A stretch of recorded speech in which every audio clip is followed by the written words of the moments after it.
Oh my gosh. You reminded me about that.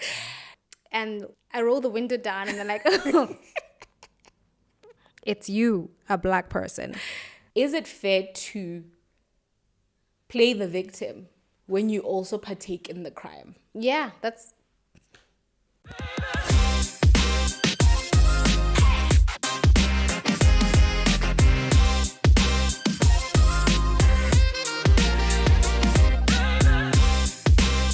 The sapiosexual platter. Is the cry of black people justified? Does racism still exist? Are we the discriminated race? Or it's just a concept in our minds, in movies, in society? Do we even perpetuate these concepts? My name is Belle Seabo Ame. I am Shatani Somalakai. And you're watching The Sapiosexual Platter. Yeah. I asked a couple of questions there. Yeah. I want to know what your answer to them is. Man, it's quite heavy, right? Because I don't know, you know? I feel like I really don't know. And I always try, you know, when I'm listening to different people, when I'm trying to hear people's complaints, try to put myself in their shoes.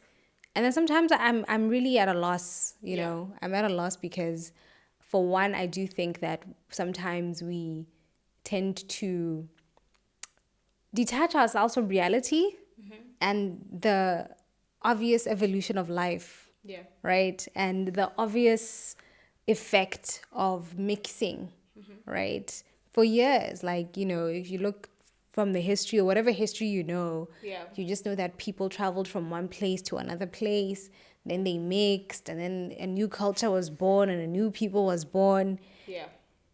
And I think for me, what I find interesting about, you know, where black people stand is almost just this thing to want to remain static and, you know, to feel almost like it's a bad, you know, rather than this was an evolution, it's painted as this was tainted.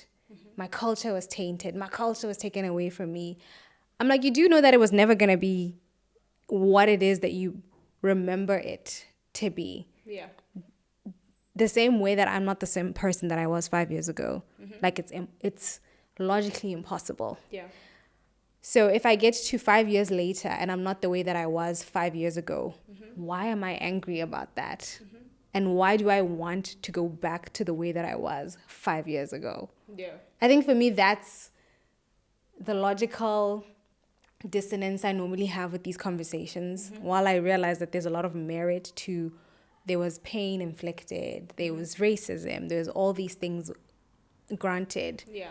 But it's like, even if they weren't there, you wouldn't be the person that you think that you would be 5 years ago, right now.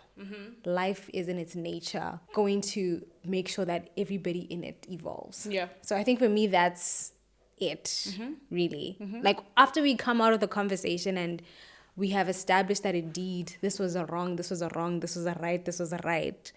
It's like, after that, it's like, okay, here we are now. Now what? You know what I mean? Yeah. Yeah, it's a heavy conversation because I think from just thinking about it in relation to me, it's more little things like you're in the corporate sector. It's like in the corporate sector, there's no room or space for attire that is African in terms of our native wear.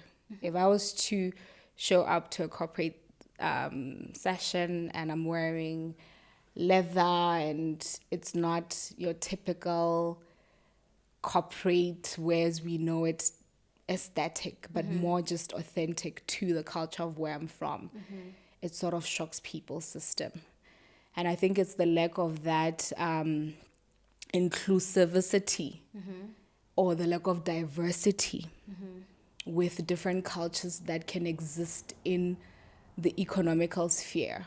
that makes people uncomfortable, that brings these conversations forward, because it's like, sure, evolution would take place and the order of nature evolves how the order of nature would evolve.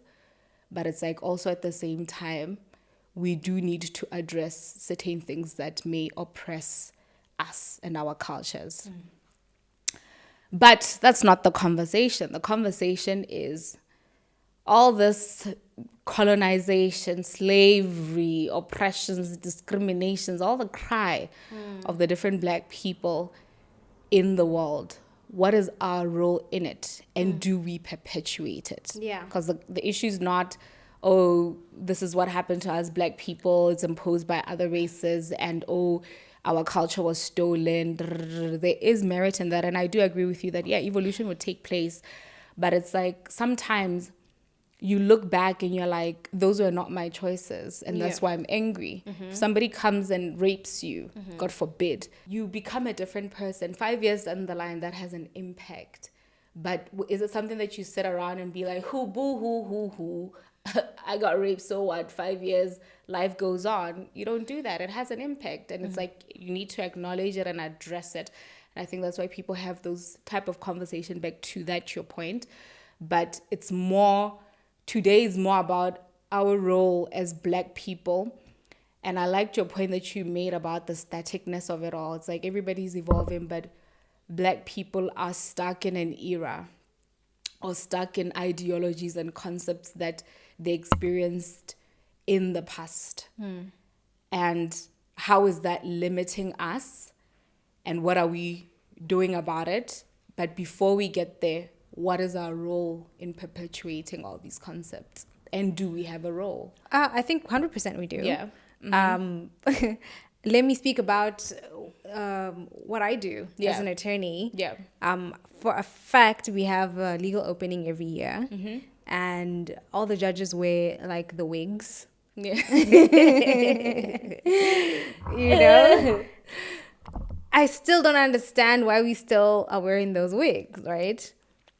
And it's like... That is the evolution you speak about. Yeah, but it's to your point, for all the flack we give about oppression and, you know, trying to be authentic in our own systems and feeling like we're oppressed, the fact of the matter is the monarchy, the British system that we use legally, it's not overseeing, you know, what we do in a court of law in Botswana. We certainly have the autonomy to decide what kind of attire we wear in court, and yet we still choose to wear an attire that mirrors that of the colonizer, as it were, you know. So our role is, you know, definitely not being autonomous where we have the power to be. Yeah. Where you have the power to I think there's a seed that maybe that comes from, because I don't think as Black people, we would have possibly just woken up and said, oh my God, we want to wear wigs. I should think there's a seed of how that started. And even though we evolved as Black people and gained our sovereignty in different things, that's still stuck for some reason. Because even when you look at the history of just negotiations from being released from colonial agreements, certain things were negotiated. Like, I know one of the things in history that was negotiated in relation to Botswana was like, oh, you must give the crown this amount of land. And then they chose specific areas to say, these areas are freehold land. So I don't know in terms of the legal structure how that came into being, but I can only imagine or maybe think or maybe come up with a theory that possibly when you borrowed the legal system from Anglo-Saxon or England, you were told, okay, just as you franchise different restaurants and there's certain laws to franchising a restaurant, then possibly if you're going to borrow our system or take our system, then there's certain things that you have to keep into place. I don't know. I guess that's another question. Maybe I need to do research on whether there's an obligation to wear wigs. Yeah. I don't think so. No, I mean initially when the law system started. For sure. That's what I was answering your question. Your question was, do we play a role in perpetuating some of the things that we have inherited Yeah. from colonizers. And I gave an example to Yeah. say, in an area where I feel we have autonomy, for some reason we exercise our autonomy in favor or in line with the Yeah. way that it would be exercised by somebody who is not African. Yeah. So, for example, the white wigs that are worn in court. It's a simple thing, because you did talk about corporate attire. Yeah. To say, no, like, in corporate, it seems as though African fashion isn't embraced. Yeah. And I'm like, okay, but in an area where we have the power to just say, we don't even have to say wear anything African. Just don't wear the wigs. Yeah. Right? No, I agree with you. But the wigs are being worn. My So then the point question was- is, how do you blame the colonizer where you have autonomy in relation to something? Yeah. But you still choose, when you have that autonomy, to do something that isn't African. Yeah, my point was answering to your point about you not knowing where it came from and you not thinking that when the legal system was set out, they were asked to wear wigs post-colony. So I'm saying that the foundation of that, we don't know where it stemmed from. Definitely it carrying on into however many years, over 50 years or close to 60 years post-independence, then that's questionable. But I was just simply answering to where it came from, where it possibly came from. Okay, yeah. I mean, I don't know how I don't recall how I phrased it, but Yeah. I was just really trying to say, I don't understand why we still feel the need Yeah. to dress in that way. Yeah. The history of how it came to be, yeah, it's colonial. Yeah. But where we are today, I don't know what informs the desire to want to maintain that. Yeah. Yeah. Yeah. I think one of the ones that inspired this conversation within me, I was having a conversation with our producer and director, Thabo, about suits. I don't know if it was him or a friend of mine. But yeah, we're just talking about suits and looking at the environment of Botswana. We're like, oh my God, it's so hot. We're in a desert. Like, we're a semi-arid country, half a desert. The heat is insane here. Yeah. But when we're in our offices, we're wearing suits. And it's hot. Yeah. And when you look at the history of our clothing as Botswana, we didn't wear much. You know, we didn't wear much on our tops up. In different parts of Africa, we have different cultures, but within the southern part, when you look at our cultures, when you look at Eswatini and the reed dance that they do every single year, girls come with their breasts out. When you look at the Khoisan, the original people of southern Africa, look at the way that they dressed and how people of the region dressed, they had their breasts out. You look at the Namibian tribe, who have the red hair, and they do the same thing. So it's almost like in the history of it all, we had an awareness of our climate and dressed for our climate. And then you now have to look at the Western concepts and where the colonizers come from, the type of climate they come from. It's more cold majority parts of the year. So they're going to be inclined to cover up more. Because people are covered up a lot, when you see an uncovered up person, it's a shock to your consciousness because you don't see people's nakedness. And then with us here in Southern Africa, back in the day, there wasn't anything provocative about breasts being out because everybody had their breasts out. So it was something that a man can see and it doesn't tantalize him so much than if it's like covered up. So then you have people with this environment and climate, and then they come and they impose their way of being, because obviously it shocks that system to come in Africa and they'll be like, oh, these people are barbaric, they walk around naked. Not take into account that possibly our climate is so hot that we just want a bit of air, and you come from a cold climate and that's why you cover up. Then the system of dressing, especially in a setting, in an economical setting as offices and places of work, you then adopt this culture, or you're forced to adopt this culture from a different environment that doesn't align with your climate. And then it's like now years later, we're at a place where we wear suits to the workplace, and if you wear anything that maybe shows your shoulder or, you know, something, it's seen as not right. Yeah, it's Notwithstanding, it's inappropriate for a inappropriate. corporate context. Yes, notwithstanding that we're in a very hot environment. You then look at that, and then also when you have dreads or certain hairstyle, like I'm very Afrocentric and I do different hairstyles, and so many of my hairstyles I'm told they're inappropriate in certain settings. And the one that is crazy is dreadlocks, where it's seen non-corporate. So it's almost like we were taught to hate ourselves, but that makes us victim in our own lives. What about accountability? Okay, we were taught to hate ourselves. Now we're in the future. We must have some sovereignty. We have some freedom. Why is it that we still, instead of reforming our way of doing things and saying, this is really not sustainable, it doesn't merge the reality that we live, and shifting things, we're not doing that. And we're in this static place that you speak about. And that's what inspired the conversation today, because I'm just like, enough is enough. I want to wear my Afrocentric hairstyles without somebody telling me it's unprofessional. I want to dress up in a way that's more authentic to who I am as a person. And a person who does it so beautifully is Kim Swati. Yeah.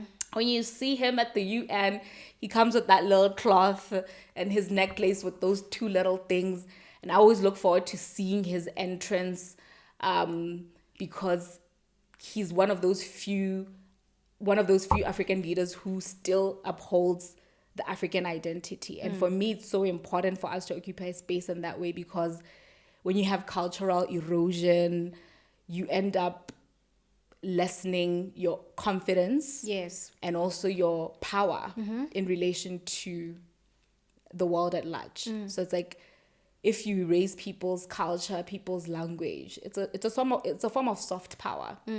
You sort of disempower them, and we continue to disempower ourselves by partaking in outdated systems and concepts, unaware.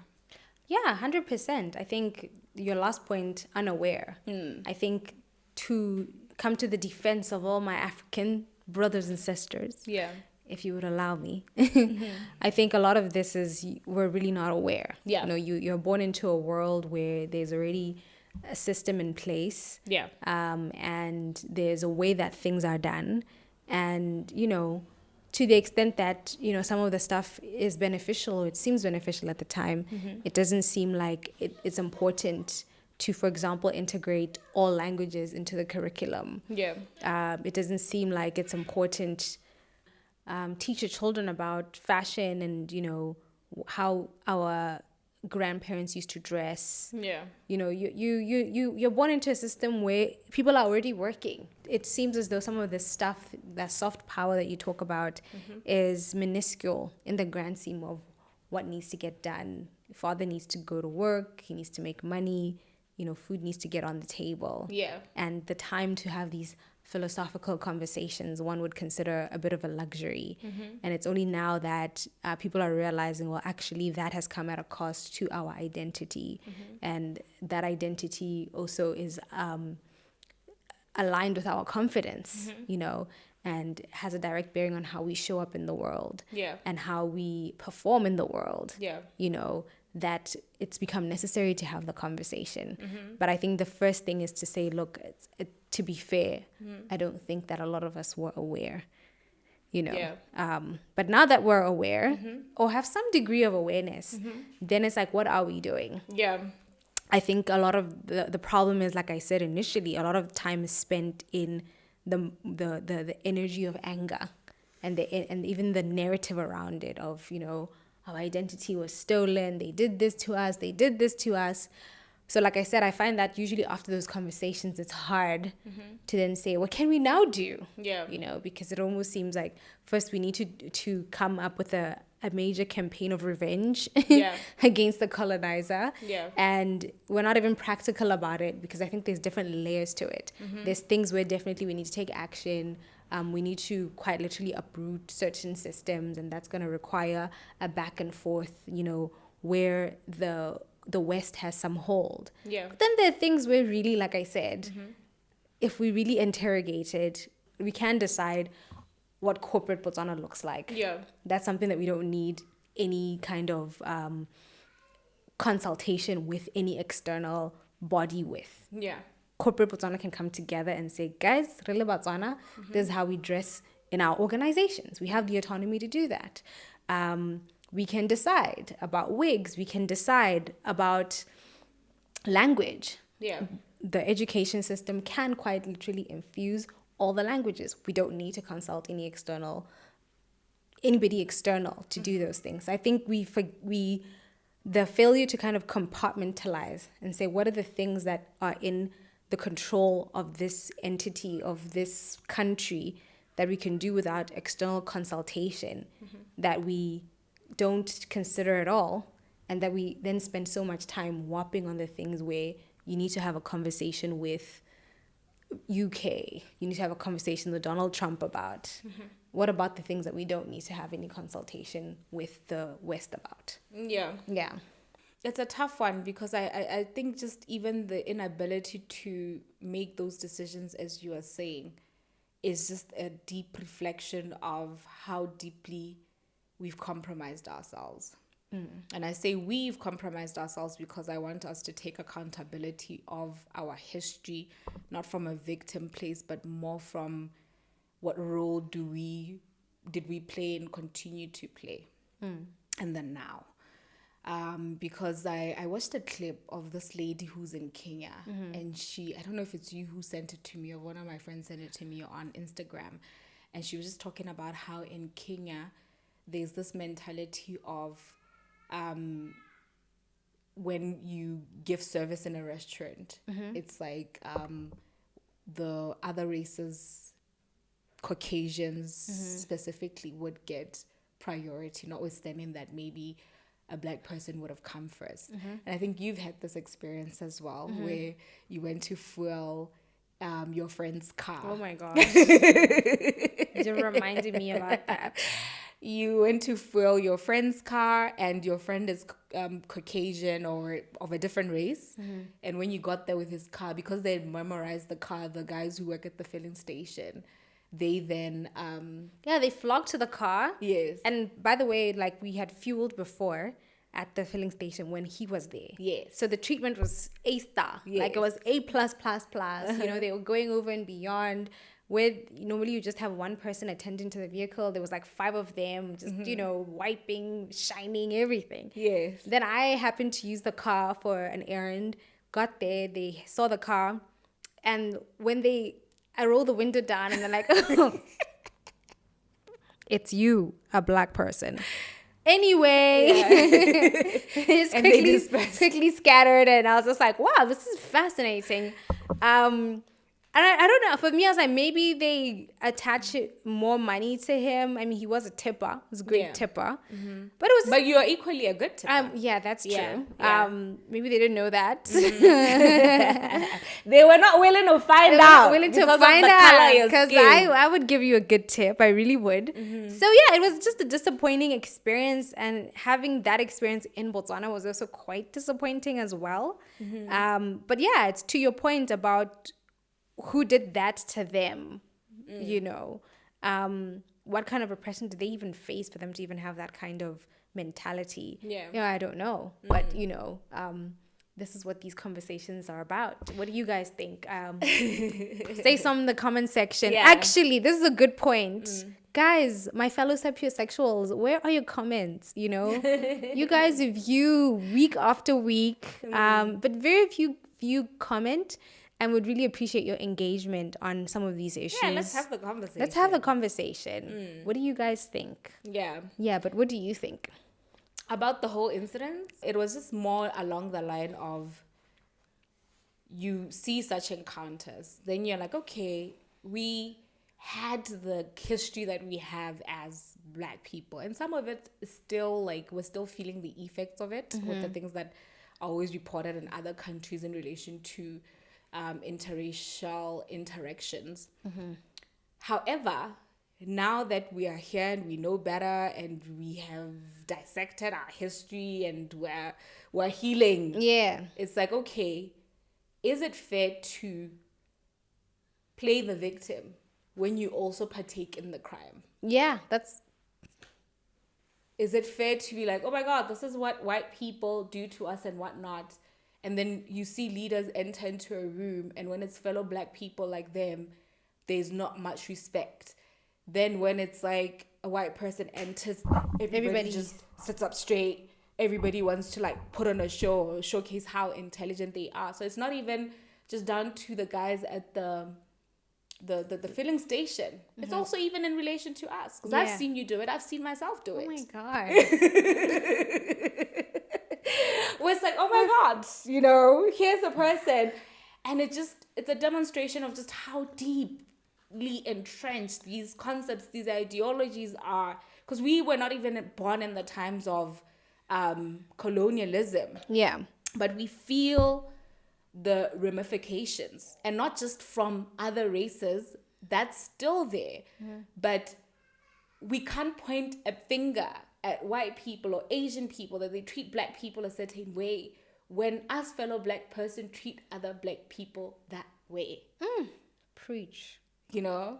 Preach. And it's like, if you're not going to take your Nigerian brother seriously or your Zimbabwean brother seriously, but then you see somebody come in with a different complexion and all of a sudden you want to treat them seriously or give them better treatment. It's just like charity begins at home. 100. No, I think it's a very necessary conversation. Yeah. I think it's a necessary reflection. Yes. I think like we should even do a conversation of this nature every quarter or something. Yeah. Because I think that's part of resolving the issue. Because, you know, a lot of us are not aware. Like it takes a Caucasian person walking in and the way that you sit up straight, you're like, why did I do that? Why did I do that? Yeah. And then you're like, oh, okay, there's a seed, like you said, planted in me that I need to uproot, transmute. That's, you know, transmute.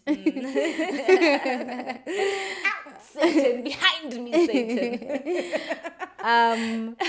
And I think that is the key to unlocking Africa's innovation, Africa's creativity. Yeah. I think that's, I actually think I realize I have a passion for that, to say, in different conversations, I realize that because we're so stuck in the past, like when we have an opportunity to innovate something, we don't. And our reaction is almost to almost nullify even something that's good. Yeah. So for example, I was having a conversation with my sister and her partner recently, and they were talking about just the church and the negative impact of the church that it has sometimes on society. And I was like, you know what, you're right, you know, but I would never cancel the church. I would never say now they shouldn't be churches. Yeah. Because apparently that's what Kagame is doing in Rwanda, you know. And Mr. Kagame. Hello, sir. Hello, sir. Different circumstances. But I had to ask myself, would I do that? Would I want to cancel the church just because people have identified negative things about it? Yeah. Or how do I innovate the structure that's already there to work for my good? Yeah. Because now, even whether you want to admit it or not, Christianity and the church has now become part of what is Setswana culture. Yeah. When somebody says, what is present day Setswana culture? Yeah. You can't deny that now the church forms part of it. So do we disintegrate it and cancel it? Yeah. Or do we say, how do we better it? Yeah. So that it is more a reflection of who we are and does more for us than takes away from us. Yeah. In the same way that I feel like we've innovated the concept of marriage and the wedding. Yeah. Because, you know, we've taken the white wedding, which is a Western concept, but when you get married in Setswana culture, there's an infusion of different things. Yeah. There's bogadi, there is patlo. The initial ceremony takes place at the lady's house, and then there's a second ceremony at the man's house, khoroso. But I would even say with that, even though it's been innovated and fused to a certain level, there's a dominance that the white ceremony takes. It has more weight or more power, if I should say, than the other ones. The effort that people put into the white wedding and versus so that's something to improve. So I think that's the point of this conversation, to say, let's look at it and say, okay, are we gonna get rid of the white wedding, you know, and dash every girl's dream of wearing the white gown, or are we going to try and balance things out or make it 70-30. Let's rather have that conversation rather than the white people have taken over our weddings and now it's just a white wedding. And because I'm like, where does that take us when it's all said and done? It is what it is. Right now when people think about getting married, they think about getting a white wedding. And it's good for Botswana businesses, the fashion designers who are creating gowns and things, because removing that means that you kill that economy. So I don't think that's a good idea. But yeah, I think it's a tough one. I agree with you that I don't think it's not a good idea, but I think it's a complex idea. When you just mirror the journey to your individual journey and trying to build your own authenticity, there's a point where you become isolated from society and you rid yourself of any societal concept so that you can hear the voice of your own identity as an individual. And I think a lot of the times when people out of frustration are saying, let's cancel the church or the church has done so much harm, it's an accountability of saying, we gave so much power to this thing, unaware that everything has light and dark. And now we're seeing the dark of this and the dark of it and the role it's played in our history, and it's uncomfortable. So when you experience that, or when you see that, when you build that awareness, you lash out as your sister and the husband are to say there's been damage done here. And I think having that reaction, allowing yourself to feel those emotions and taking accountability for that helps in terms of moving forward and coming back and saying, okay, let's build different systems and different structures, incorporating what has been. But it's hard because when you look at the growth of China, the Arab, they kept a huge part of the identity and formed it as a foundation to innovate, to build confidence about their cultures, to build power about themselves. So with an African presence, like, you almost have to integrate so many cultures. Africa is one of the most diverse continents, then now coupled with colonial concepts and ideologies, that it feels like in order for us to really heal ourselves, we must strip ourselves of a lot of things. And that's where people get to. Or not. You know what I mean? Or not. But sometimes you have to.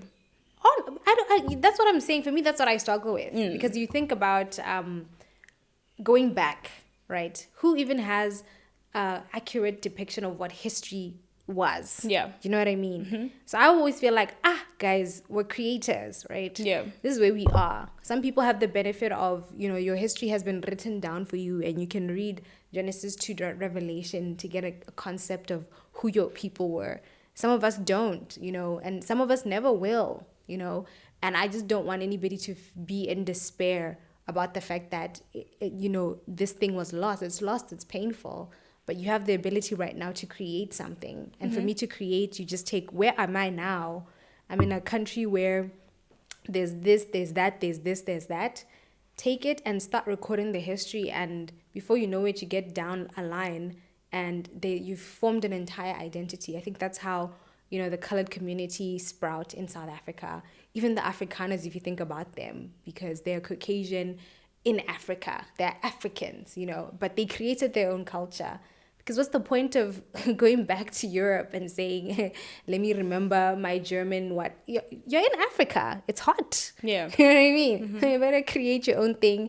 And now we know them for their avors and different things that are unique to them that they created based on the climate and the culture and the people and where they found themselves at. Personally, I prefer that kind of a concept, or that kind of that way of doing things, as opposed to going back to a history which, for all I know, everybody's saying what they want about it. I don't know who's really telling the truth, but I know what the truth is and what it pertains as at now. So that's my thing about it. I think definitely doing a fusion of that works, but I think sometimes you would find that you have a house and the house is built on a foundation that is not solid and your roof is, leaking.